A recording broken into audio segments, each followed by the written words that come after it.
बिस्मिल्लाहिर्रहमानिर्रहीम। अस्सलाम वालेकुम नाज़रीन, इरफान हाशमी आपको प्रोग्राम दो टोक में लंदन से खुशामदीद कहता हूं और इस्लामाबाद से मेरे साथ मौजूद हैं इब्राहिम राजा साहब। राजा साहब अस्सलाम वालेकुम। वालेकुम अस्सलाम। राजा साहब, दो खबरों पर हम तफसील से बात करेंगे। पहली खबर, जीएचयू से एक हंगामी बयान जारी किया गया और ये बयान क्यों जारी करना पड़ा और इसकी अंदरूनी कहानी क्या है, इसे अपने सुनने वालों के सामने हम रखेंगे। और फिर असम्बली तोड़ने के मुतल्लिक एक बाकायदा ऐलान सामने आया है और ये किसकी तरफ से किया गया और इसकी पाकिस्तान के सियासी मंजरनामे पर क्या अहमियत है, ये कहानी भी अपने सुनने वालों के सामने रखेंगे। लेकिन राय साहब, सबसे पहले आपको बताएं कि आज ISPR की तरफ से एक बयान जारी किया गया है और इस बयान के मुताबिक army chief general Qamar Javed Bajwa के खिलाफ मजमूम मुहिम की भरपूर मजम्मत की गई है। और इस बयान में कहा गया कि जनरल कमर जावेद बाजवा और उनकी फैमिली के असासों से मुतल्लिक सोशल मीडिया पर गुमराहकुन अदादोशुमार पेश किए गए। ये गुमराहकुन अदादोशुमार मफरूजों की बुनियाद पर बढ़ा चढ़ाकर पेश किए गए। और फिर यह भी कहा गया कि खास ग्रुप ने बददियानती से समधी और फैमिली के असासों को जनरल बाजवा से मंसूब किया है और एक गलत तासुर दिया गया कि यह असासे जनरल बाजवा के 6 साल में उनके समधी की फैमिली ने बनाए। और फिर यह भी कहा गया कि आर्मी चीफ और उनकी फैमिली के असासे से मुतल्लिक अदादोशुमार कतई तौर पर हकाइक के मुनाफी हैं, खुला झूठ और बदनीयती पर मबनी हैं। जनरल कमर जावेद बाजवा, उनकी अहलिया और खानदान का हर असासा FBR में बाकायदा डिक्लेयर्ड है।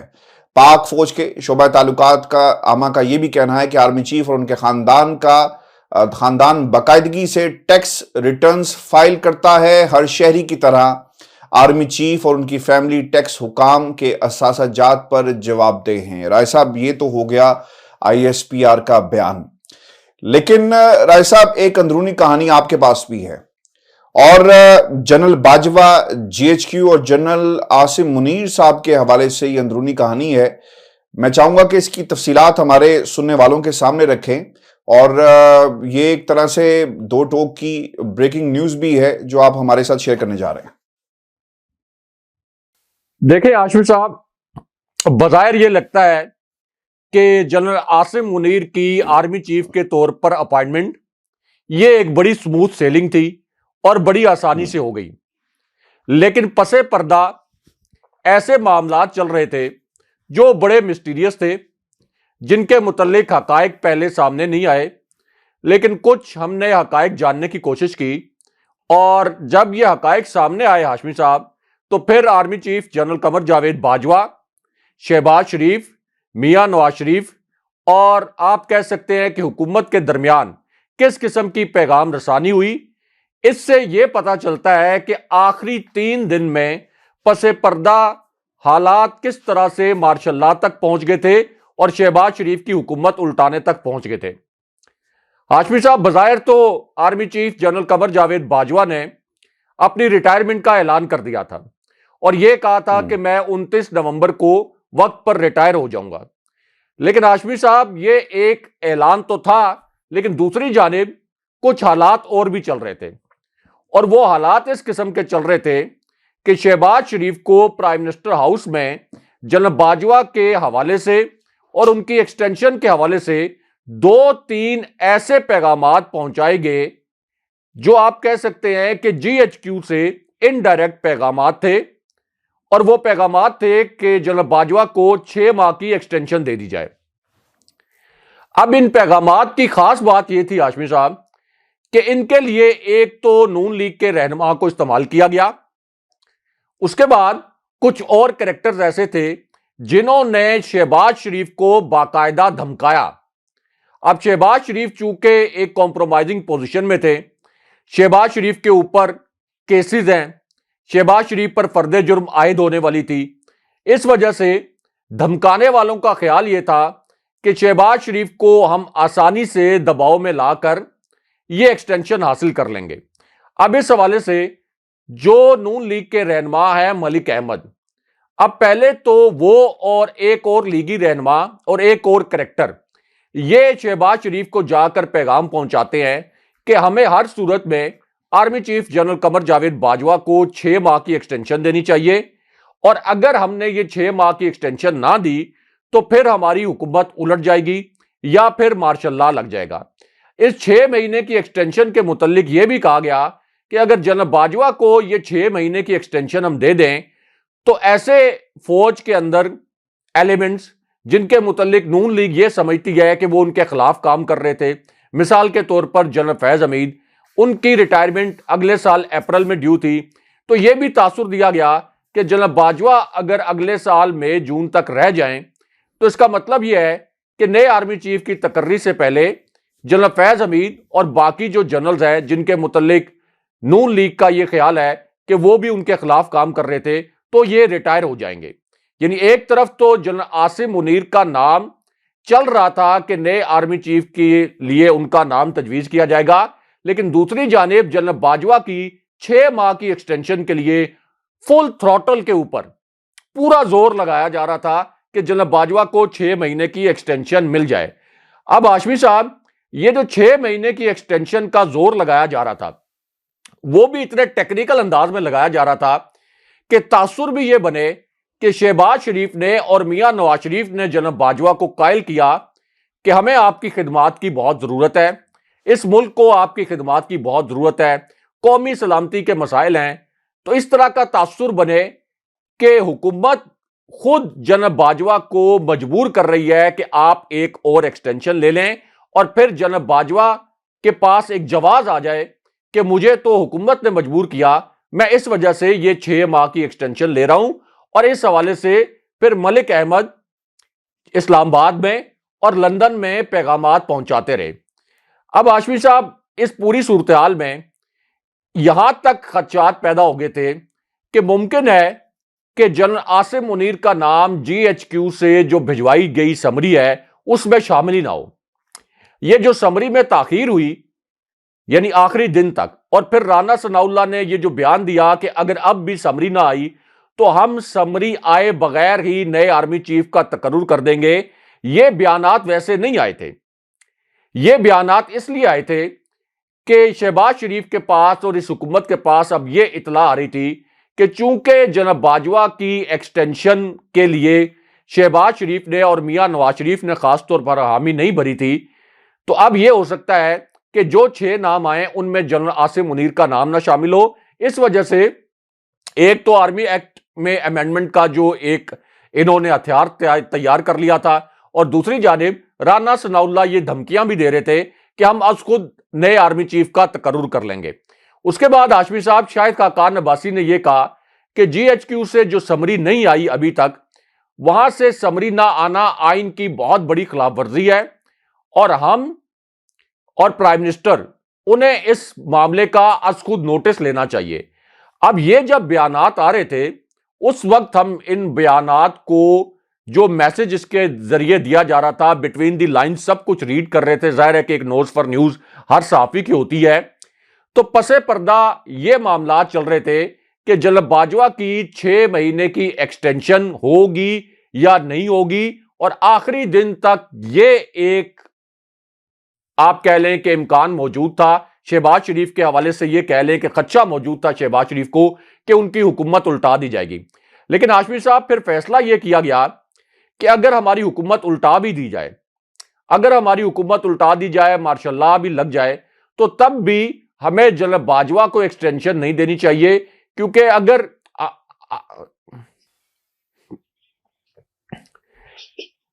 जी मलिक अहमद ने इस किस्म के बयानात पहुंचाए लंदन में भी और शहबाज शरीफ को भी। अब आप मुझे बताएं कि मलिक अहमद का क्या इंटरेस्ट हो सकता था एक्सटेंशन के हवाले से? सामने आया मेरा भी सवाल, मलिक अहमद का क्या इंटरेस्ट हो सकता था? आपके शहर का विजिट भी किया उन्होंने, तो उनका क्या इंटरेस्ट हो सकता था कि 6 महीने की एक्सटेंशन दी जाए?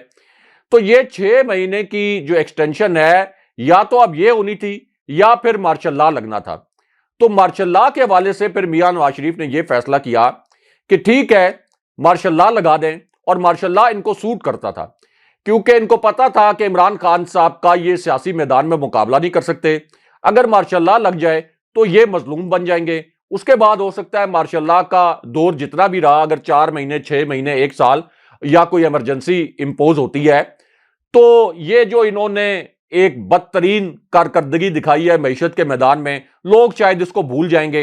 हम भी इमरान खान साहब की तरह कोई एंटी एस्टैब्लिशमेंट नैरेटिव बनाने की कोशिश करेंगे। तो आखिरी वक्त पर फिर यह फैसला किया गया कि जनरल बाजवा को एक्सटेंशन हम नहीं देंगे, और फिर यह भी फैसला कर लिया गया कि अगर इस समरी में जनरल आसिम मुनीर का नाम नहीं भी आता तो हम खुद जनरल आसिम मुनीर का नाम शामिल करके उनको अनाउंस कर देंगे कि वो नए आर्मी चीफ हैं। तो बैकग्राउंड में ये सारी चीजें चल रही थी।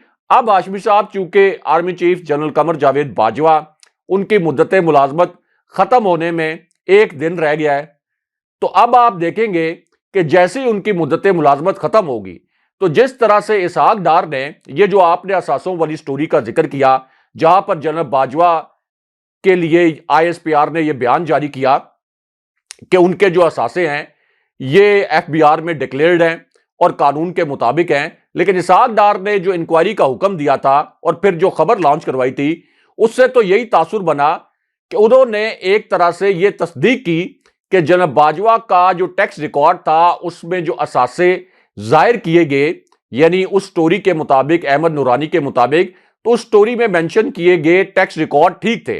तो इसहाक डार ने एक पुराना बदला जनरल बाजवा से लेने की कोशिश की थी और आज फिर ISPR को इसके ऊपर बयान भी जारी करना पड़ा। तो हाशमी साहब आप देखेंगे कि 1 दिन के बाद यही नून league army chief general Qamar Javed Bajwa से पुराने बदले चुकाना शुरू कर देगी। ये जो पहले भी कहते थे कि जनरल बाजवा ने रिगिंग की थी, जनरल बाजवा ने धांधली की थी 2018 के इंतखाबात में, तो ये पुराने बदले भी चुकाएंगे। और आप ये भी देखेंगे कि एक कैंपेन शुरू होगी, फिर जाहिर है कि जनरल फैज हमीद के मुतल्लिक भी इसी तरह जनरल बाजवा की जो एस्टैब्लिशमेंट है, जिनके मुतल्लिक ये समझते हैं कि हमारे खिलाफ काम कर रहे थे, तो एक और कैंपेन अब नून लीग की जानिब से भी शुरू होगी और खबरें बड़ी लीक होंगी। आप देखिएगा ये 29 नवंबर के बाद। नहीं राय साहब, ये जो कैंपेन तो जनरल फैज के हवाले से तो ऑलरेडी शुरू हो चुकी है और नून लीग के अंदर से शुरू हुई है। लोग बकायदा कह रहे हैं कि इन्होंने भी मुस्ताफी होने का ऐलान किया और दूसरी तरफ से जनरल फैज हमीद साहब की तरफ से भी मुस्ताफी होने का ऐलान किया, और इस चीज को बकायदा तौर पर सोशल मीडिया में जानबूझकर टैग कर करके जो है लोगों के जरिए फैलाया जा रहा है। कैंपेन शुरू हो चुकी है सर।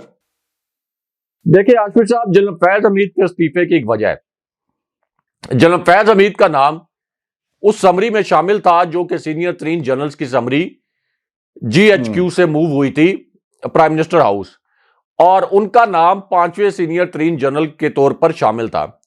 अब जनरल फैज हमीद का अपना ख्याल यह है, और एक इतला यह भी आई कि जनरल फैज हमीद ने मुबैना तौर पर जो आपके नए आर्मी चीफ हैं जनरल आसिम मुनीर, उनसे मुलाकात भी की। अगेन मैं ये कह रहा हूं कि मुबैना तौर पर यह इतला आई और यह दावा किया गया कि यह मुलाकात हुई, और जनरल फैज हमीद ने जनरल आसिम मुनीर से यह कहा कि मेरा आपसे कोई गिला शिकवा नहीं है, आपसे कोई इख्तलाफ नहीं है, लेकिन मैं अर्ली रिटायरमेंट लेना चाहता हूं। अब जो जनरल रिटायरमेंट ले रहे हैं, जैसे जनरल अजहर अब्बास ने रिटायरमेंट ली और जनरल फैज हमीद ने रिटायरमेंट ली, अब इनके हवाले से एक आम तासुर यह है कि जैसे जनरल अजहर अब्बास ये समझते थे कि अगर ये अपॉइंटमेंट 27 तारीख तक चली जाती तो फिर वो सीनियरिटी लिस्ट में दूसरे नंबर पर होते, और सीनियरिटी लिस्ट में अगर वो दूसरे नंबर पर होते तो इसका मतलब यह है कि या तो फिर वो आर्मी चीफ बनते या कम से कम chairman joint chief of staff committee बनते। तो अब एक पूरी इस किस्म की सिचुएशन बनी जहां पे ये 76वें लॉन्ग कोर्स, क्योंकि ये पूरा जनरल अजहर अब्बास, इसी तरह आपके जो जनरल फैज हमीद है, तो ये 76वें जो आपका लॉन्ग कोर्स था, इसके जो लेफ्टिनेंट जनरल्स हैं, अब लगता यह है कि इन्होंने एक फैसला किया कि ठीक है, हमारी जो रिटायरमेंट है वो वैसे भी अप्रैल में होनी है, तो हम अभी रिटायर हो जाते हैं। इन्होंने अर्ली रिटायरमेंट ली। लेकिन जाहिर है कि हाशमी साहब, जब भी नए आर्मी चीफ की तैनाती होती है और उसके बाद इस तरह की रिटायरमेंट हो, तो वो एक बड़ी खबर बनती है, खास तौर पर ऐसी सूरत हाल में जब ये जनरल्स बज़ाहिर सुपरसीड ना हुए हों। यानी टेक्निकल ग्राउंड पे हो सकता है कि जनरल अजहर अब्बास सुपरसीड हुए हों, लेकिन अगर आप अदरवाइज देखें तो सुपरसीड आप ये कह लें कि जब भी कोई सीनियर जनरल होते हैं तो फिर वो सीनियर जनरल जो है वो रजाकाराना तौर पर रिटायरमेंट लेते हैं। यहां पर केस थोड़ा सा डिफरेंट है। यहां पर general Asim Munir seniority list में पहले नंबर पर थे, जिस तरह से समरी भिजवाई गई और फिर आर्मी एक्ट में अमेंडमेंट भी की गई, यानी आर्मी एक्ट के तहत उनकी जो मुद्दत मुलाजमत थी उसको मुंजमद कर दिया गया था और उनको 4 स्टार जनरल बना दिया गया था। इसी तरह जनरल साहिर शमशाद मिर्जा दूसरे नंबर पर सबसे सीनियर जनरल थे। तो बजाहिर यहां पर कोई जनरल सुपरसीड नहीं हुआ, लेकिन टेक्निकल ग्राउंड पे शायद जनरल अजहर अब्बास ये समझते हैं कि वो सुपरसीड हुए और जनरल फैज हमीद ने फिर आप ये कह लें कि जिस तरह से एक तासुर था कि नून लीग तो उनको कभी भी आर्मी चीफ नहीं बनाएगी, तो उन्होंने भी फिर 4-5 माह पहले रिटायरमेंट लेने का फैसला कर लिया। साहब, खान साहब ने पिंडी पावर शो में असेंबलियों से बाहर आने का ऐलान किया है और अब एक नई बहस शुरू हो गई है।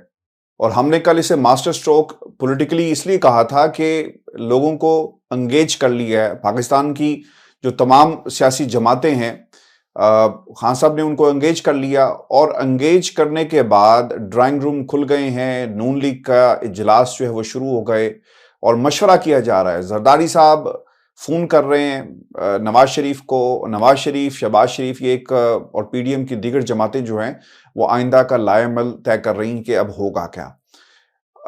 आमतौर पर ये तासुर ये दिया जा रहा था कि परवेज इलाही साहब शायद पीछे हटेंगे या फिर कुछ सियासत करेंगे। मुनस इलाही का एक ट्वीट आया और उन्होंने कहा कि 1 मिनट भी नहीं लगाएंगे हम, और ये अमानत है और हम हुकूमत को ख़त्म कर देंगे, असम्बलियाँ तोड़ देंगे।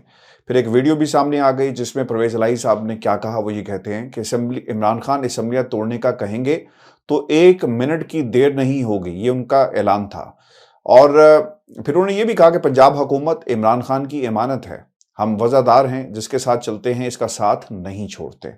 इमरान खान असम्बलियाँ तोड़ने का कहेंगे तो 1 मिनट की देर नहीं होगी, इस्तीफे दिए तो शहबाज शरीफ की 27 किलोमीटर की हुकूमत 27 घंटे भी नहीं चल सकेगी। फिर उन्होंने ये भी कहा कि अल्लाह इमरान खान को नई जिंदगी अता करे, रावलपिंडी जिंदगी अता की है। रावलपिंडी जलसे में इमरान खान की सियासी हिकमत अमली फैसला कुन राउंड में दाखिल हो गई है।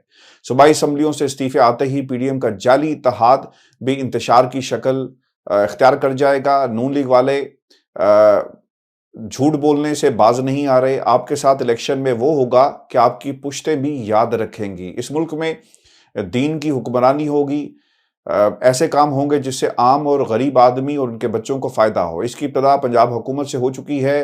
रोज़ एक नई चीज़ नज़र आएगी जिसका फ़ायदा आम आदमी को होगा। फिर उन्होंने ये भी कहा कि पाकिस्तान तहरीक इंसाफ के चेयरमैन इमरान खान रावलपिंडी के जलसे से उन्होंने अपनी आइंदा का जो लाएमल था वो वाज़ेह कर दिया। राय साहब, ये तो हो गया इत्तेहादी और पाकिस्तान तहरीक इंसाफ जो है वो क्या सोच रही है। फिर एक स्टेटमेंट जो है वो जारी किया गया फवाद चौधरी साहब का भी, और ऑब्वियसली जब वो बोलते हैं तो इसका मतलब ये है कि पाकिस्तान तहरीक इंसाफ का मेन मौक़िफ़ सामने आ रहा है। वो ये कहते हैं कि शायद चूंकि ये तासुर दिया जा रहा था कि कोई तहरीक अदम एतमाद की मूव आ जाएगी, लेकिन उस पर भी कानून को देखना पड़ेगा कि 6 माह का वक्त है कि नहीं। लेकिन फवाद चौधरी साहब ये कहते हैं कि पंजाब असम्बली में तहरीक अदम आ भी जाए तो 3 दिन में फारिग हो जाएगी। क्योंकि कल हमने ये देखा कि राना सनाउल्लाह ने रिक्विजिशन की बात की कि हम उसको फाइल करने जा रहे हैं, और फिर इसके ऊपर एक इजलास भी बुलाया गया है। और आज एक प्रोग्राम में वफाकी वजीर जो राना सनाउल्लाह साहब हैं वो क्या कहते हैं, वो ये कहते हैं कि परवेज इलाही के पास जो इख्तियार है इसको कैसे रोकना है ये हमें पता है। परवेज इलाही बतौर वज़ीर-ए-आला पंजाब असम्बली नहीं तोड़ सकेंगे। इमरान खान का आला ऐलान गैर मंतकी है। इमरान खान कहते हैं कि करप्ट सिस्टम से बाहर जा रहे हैं। अगर सिस्टम से मसला है तो फिर इनकलाब लाएं, वरना इलेक्शन के बाद आप इसी सिस्टम में आएंगे। पीपल्स पार्टी ने जब इलेक्शन का बाइकआउट किया तो इसके बाद आज तक पंजाब में दाखिल नहीं हो सकी। इमरान खान ने गुस्से में आकर असम्बलियां तोड़ने की बात की है। उन्होंने ये भी दावा किया है कि हमें ये भी पता होता है कि उनकी मीटिंग्स में क्या बातें हो रही हैं। अगर हमने आज तक उनको रोका है तो कुछ हमें पता तो है ना। पीटीआई से 15 से 20 लोग हमें दस्तयाब होंगे। ये उनकी तरफ से दावा किया गया कि अगर तहरीक अदम एतमाद जो आती है और असम्बलियां तोड़ने का फैसला अहमकाना है, इसके साथ लोग खड़े नहीं होंगे। पंजाब में मुकाबला पाकिस्तान तहरीक इंसाफ और नून लीग के दरमियान होगा। दोनों असम्बलियां तोड़ दी जाती हैं, फिर भी मेरी तजवीज़ यही है कि सिर्फ वहां इलेक्शन करवाएं। पीपल्स पार्टी इस वक्त किसी सूरत सिंध में इलेक्शन नहीं चाहती और मौलाना चाहेंगे कि वफाकी हुकूमत रहे और खैबर पख्तूनख्वा में इलेक्शन हो जाए। राय साहब, ये जो बात की जा रही है इलेक्शन करवाए जाएं, असम्बलियां तोड़ दी जाएं, दोनों तरफ से मौक़िफ़ सामने आ रहा है। खान साहब कह रहे हैं, उनके लोग कह रहे हैं कि 3 से 4 दिन में ऐलान कर दिया जाएगा, लोगों से बातचीत हो रही है और हमें ज़मान पाक इस वक्त मिनी जो खैबर पख्तूनख्वा जो है वो बना हुआ नज़र आ रहा है। हमने इस पे पहले भी बात की है कि ये फैसला शायद पॉलिटिकली इतना बेहतर ना हो और 2 हुकूमतें आपकी और बड़ी हुकूमतें हैं, यहाँ से सियासी बेस कैंप बनाया जा सकता है। आप आइंदा के इलेक्शन की हिकमत अमली और बड़े मार्जिन के साथ आप आगे जा सकते हैं। एक ट्रैप होगा अगर खान साहब ने ये किया और इनको अपने फैसले पर रिव्यू करना पड़ेगा, क्योंकि जब आप पार्लियामेंट से बाहर हो जाते हैं तो फिर फैसले आपके कंट्रोल में नहीं रहे। जिस तरह हमने वफाकी हुकूमत के मामले में देखा, बहुत सारी कानून साजी और बहुत चीजें जो है वो हुई। अब पंजाब की सतह पर ऐसा काम किया गया, तो एक तो मैं ये चाहूंगा कि नून लीग के लिए पंजाब क्यों जरूरी बन गया है, और जो सियासत और जिस तरह ये राणा सनाउल्लाह साहब जो दावे कर रहे हैं और नून लीग जो दावे कर रही है, आपको लगता है कि ये 20 और 30 जितने भी लोग ये कह रहे हैं कि हमारे पास होंगे, फिर पंजाब हाउस बनेगा, सिंध हाउस बनेगा, नोटों की बोरियों के मुंह खुलेंगे, सौदागर चलेंगे, पैसा चलेगा, जरदारी साहब फिर पंजाब में अपनी पैसे की जो ताकत है उसके जरिए लोगों को उनके जमीरों समेत जो है खरीदेंगे? देखिए हाशमी साहब, इमरान खान साहब ने पिछले 8 माह में नामुमकिनात को मुमकिन करके दिखाया है। इमरान खान साहब ने 2 ज़िमनी इलेक्शन जीते। उसके बाद जब मखसूस नशिस्तों को खाली किया गया कि यहां पर तहरीक इंसाफ की जीत का मार्जिन बहुत कम था, तो यहां ज़िमनी इलेक्शन होंगे तो तहरीक इंसाफ 14 जमातों का मिलकर मुकाबला नहीं कर पाएगी। मिस्टर XYZ और इसी तरह इलेक्शन कमीशन भी इन 14 जमातों के साथ मिल जाएगा, तो इमरान खान साहब ये नशिस्तें नहीं जीत पाएंगे। लेकिन इमरान खान साहब ने रिकॉर्ड कायम कर दिया, सबसे ज्यादा नशिस्तें खुद जीतने का, और 3/4 अक्सरियत से एक मरतबा फिर ये बाय इलेक्शन खान साहब ने जीत लिया। तो इसका मतलब यह है कि खान साहब के साथ इतनी बड़ी अवामी ताकत खड़ी है कि इमरान खान साहब ने पिछले 8 माह में हर वो काम जो नामुमकिन दिखाई देता था, खान साहब ने मुमकिन कर दिखाया। क्योंकि एक ऐसी हुकूमत जिसे एस्टैब्लिशमेंट ने गिराया हो, जिसके मुतालिक यह पुख्ता तासुर हो कि उसे एस्टैब्लिशमेंट ने गिराया है, वो जमात हाशमी साहब 2, 3, 4 साल खड़ी नहीं होती। खास तौर पर ऐसा लीडर जो कि इमरान खान साहब जैसा लीडर हो, जो कि चोर दरवाजे से डील ना करता हो, तो ऐसे लीडर की वापसी का इम्कान बड़े अरसे तक नहीं होता। लेकिन खान साहब ने 8 माह के अंदर, बल्कि यह ज़िमनी इलेक्शन पहला तो बहुत जल्दी हो गया था, तो with in months Imran Khan साहब ने तमाम अंदाजे गलत साबित कर दिए और पाकिस्तान की सियासी तारीख को उल्टा कर रख दिया। इस किस्म के जलसे पाकिस्तान की सियासी तारीख में कभी नहीं हुए, क्योंकि ये आम हालात में जलसे नहीं हो रहे थे, ये एक ऐसे हालात में हो रहे थे जब सोशल मीडिया के कारकुनों पर क्रैकडाउन हो रहा था, जब सहाफियों को बराना किया जा रहा था, जब नीम मार्शल लॉ लग चुका था, जब लोगों को खौफ दिलाने के लिए हर किस्म का हथकंडा इस्तेमाल किया जा रहा था। उसके बावजूद लोग डरे नहीं, इमरान खान साहब के साथ खड़े हो गए। तो अब अगर इस पूरे बैकग्राउंड को देखें तो फिर यह लगता है कि इमरान खान साहब ये जो असेंबलियां तोड़ने का फैसला है, इसके जरिए भी बजायर जो नामुमकिन लगता है कि इसके जरिए वो कोई इलेक्शन हासिल कर लेंगे, लेकिन हो सकता है कि इमरान खान साहब इस नामुमकिन को भी मुमकिन कर दिखाएं। दूसरा इसके अंदर आर्गुमेंट यह है कि इमरान खान साहब को यह असेंबलियां नहीं तोड़नी चाहिए, यानी अपनी हुकूमतें नहीं छोड़नी चाहिए। मेरा जो जाती ओपिनियन है वो यही है कि इमरान खान साहब को किसी सूरत पंजाब असेंबली, खास तौर पर केपी असेंबली नहीं छोड़नी चाहिए। आप इससे पहले देख लें कि 25 मई के लॉन्ग मार्च में क्या हुआ था। इमरान खान साहब जब केपी से निकले थे, पेशावर से निकले थे, तो इस्लामाबाद की एंट्री तक उनको किसी किस्म की मुश्किल का सामना नहीं करना पड़ा था। और हाशमी साहब, हालात ऐसे होते हैं एस्टैब्लिशमेंट के और किसी भी सिविल हुकूमत के कि पाकिस्तान के अंदर पता नहीं चलता कि दिनों के अंदर, हफ्तों के अंदर एस्टैब्लिशमेंट और सिविल हुकूमत हेड डाउन हो जाती है। मिसाल के तौर पर जो स्टोरी मैंने अभी इसी प्रोग्राम में बयान की, बजाहिर तो लगता था कि जनरल बाजवा और शहबाज शरीफ की हुकूमत एक पेज पर है, ऐसा ही लगता था। लेकिन किसी को नहीं पता था कि आखिरी 5-6 दिनों के अंदर किस तरह से यह हुकूमत उलटते उलटते रह गई, सिर्फ एक 6 माह की एक्सटेंशन के हवाले से जो पैगाम रसानी हो रही थी उस मामले पर। तो हाशमी साहब, अगर एस्टैब्लिशमेंट जिस तरह से ये शरीफ खानदान का वतीरा भी रहा है कि जब इनके सियासी मकासद पूरे नहीं होते तो ये आर्मी चीफ से लड़ाई शुरू कर देते हैं। तो हो सकता है कि अगले 1-2 माह में खान साहब के लिए हालात बड़े साजगार हो जाएं, तो पंजाब असेंबली यानी पंजाब हुकूमत और इसी तरह केपी की हुकूमत, ये इनके लिए एक जबरदस्त पॉलिटिकल टूल है। इमरान खान साहब यहां बैठकर अपनी हिकमत अमली अगली मजामत के लिए, अगले एहतजाज के लिए, अगली जंग के लिए यहां तैयार कर सकते हैं, यहां बैठकर अपनी सफ़े दुरुस्त कर सकते हैं। और यह भी मुमकिन है कि अगर इमरान खान साहब ये हुकूमतें छोड़ें तो हो सकता है कि अभी तो जो लोग इमरान खान साहब का साथ देने का ऐलान कर रहे हैं, साथ देने के लिए कह रहे हैं, उनमें से कुछ लोग इधर उधर हो जाएं, वो एस्टेब्लिशमेंट का खौफ या एस्टेब्लिशमेंट का बोझ या इंपोर्टेड हुकूमत की जो रेशा दवानियां, जो साजिशें हैं, उनके सामने ना खड़े हो सके। मिसाल के तौर पर लोग बड़ा कह रहे हैं कि चौधरी परवेज इलाही का दबंग बयान आ गया, वीडियो स्टेटमेंट आ गया, मोनिस इलाही का स्टेटमेंट आ गया। ये मोनिस इलाही का जो ट्वीट आया था, ये कहां से आया था? कहां पे थे मोनिस इलाही जब उन्होंने ट्वीट किया कि हम इमरान खान साहब के साथ खड़े हैं और 1 मिनट के अंदर असेंबली तहलील कर देंगे? जब इमरान खान साहब ने कहा, कहां पे थे मोनिस इलाही साहब? मोनिस इलाही साहब स्पेन में घूम रहे थे, यूरोप में घूम रहे थे। इमरान खान साहब ने यहां पे अपनी जान पर खेलकर वो रावलपिंडी आए जलसा करने के लिए, जहां पर उन्होंने अगला इलेक्शन मांगना था, जहां पर उन्होंने नई एस्टैब्लिशमेंट को एक फैसला कुन पैगाम देना था। उन्होंने इतना बड़ा तारीखी जलसा किया। इमरान खान साहब की वजह से मोनिस इलाही के वालिद गिरामी पहली मर्तबा इस तरह की सूरत हाल में आए कि जहां उनको इतनी ज्यादा सियासी अहमियत मिल गई। इमरान खान साहब की वजह से चौधरी परवेज इलाही, हालांकि उनकी अपनी क्या वहां पे सियासी हैसियत है, एक पीनट जितनी भी हैसियत नहीं है, इमरान खान साहब की वजह से वो वज़ीर आला बने हुए हैं। लेकिन आप देखें कि ये तारीखी धरना था, तारीखी एहतजाज था।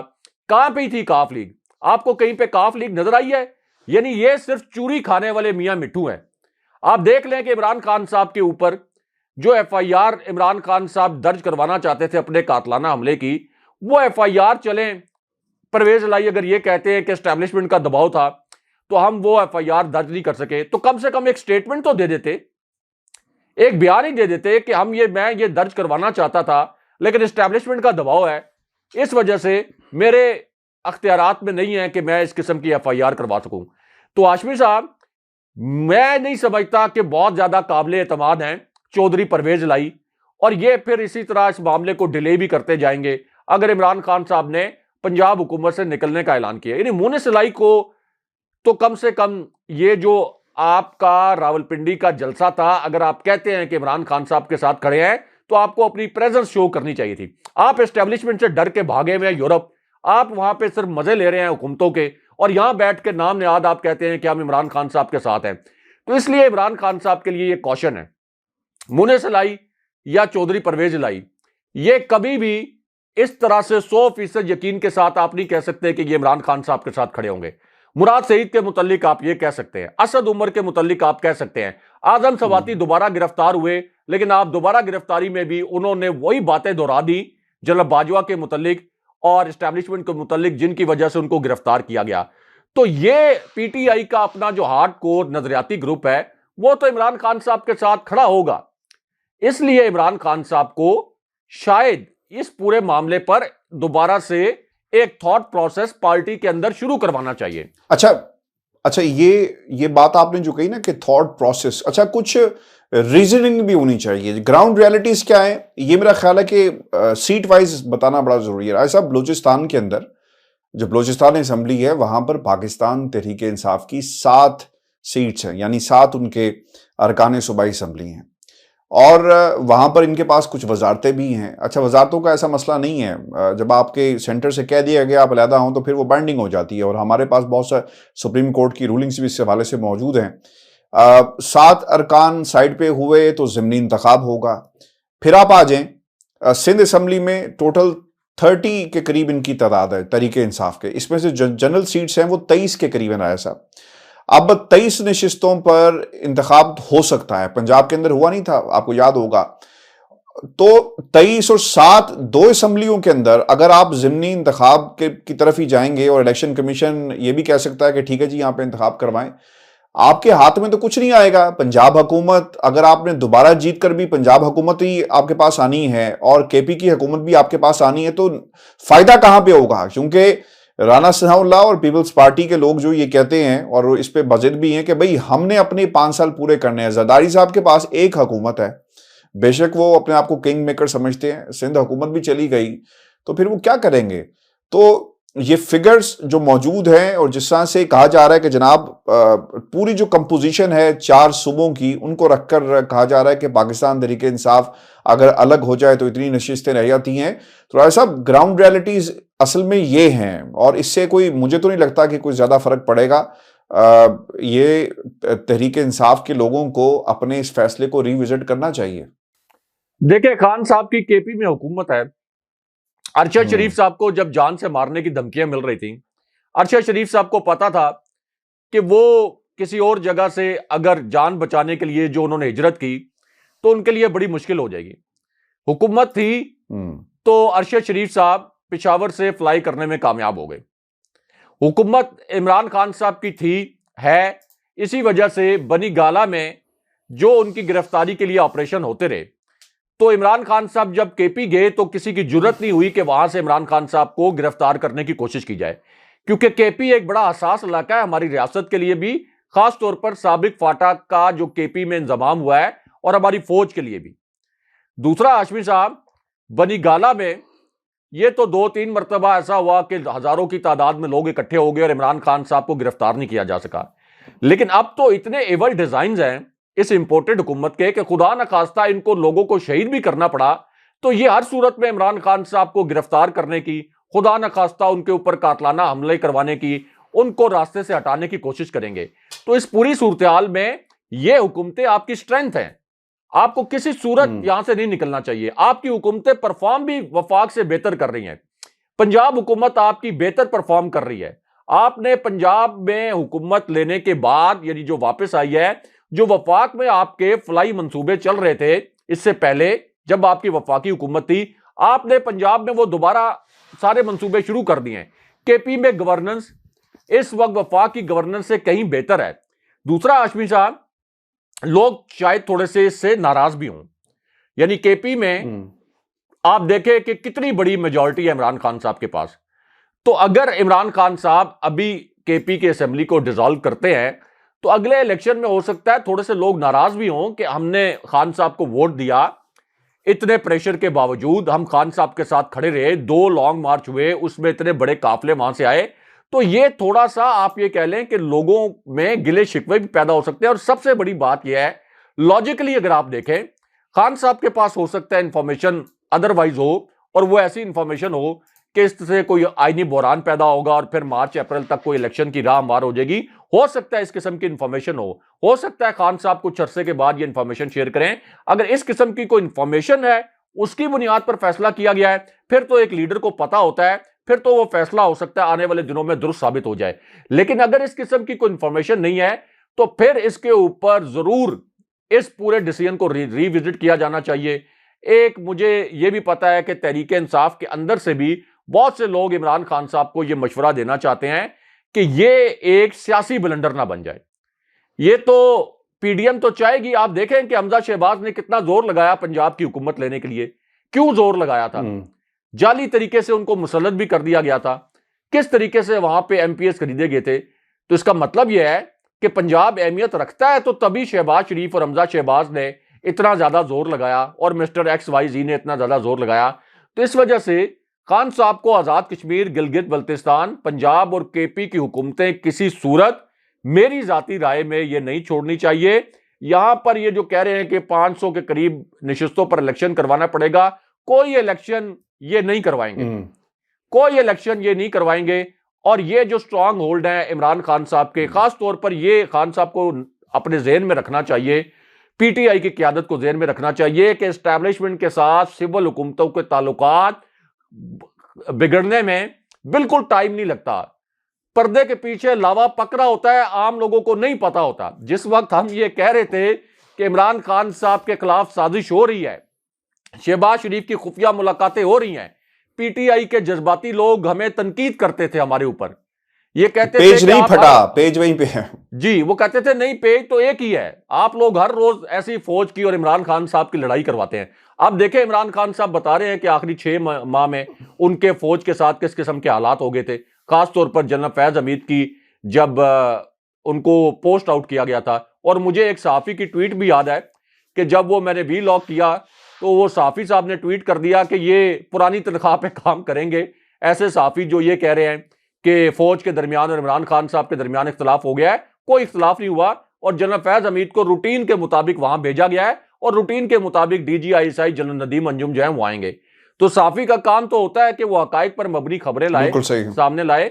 तो ये कोई पता नहीं कि अगले 2-3 महीने में ये अपने पांव पे कुल्हाड़ी नहीं कोई कुल्हाड़ा मार लें, शहबाज शरीफ एंड कंपनी। तो इमरान खान साहब को इस पूरी सूरत में अपने ये स्ट्रांग होल्ड जो है ये नहीं छोड़ने चाहिए। ये इमरान खान साहब की स्ट्रेंथ है। बहुत शुक्रिया ऐसा वीडियो, आज का शो था। अपने कमेंट्स भेजिएगा, चैनल को जरूर सब्सक्राइब करें। इजाजत दीजिए, अल्लाह ने के बाद। अल्लाह ने के बाद।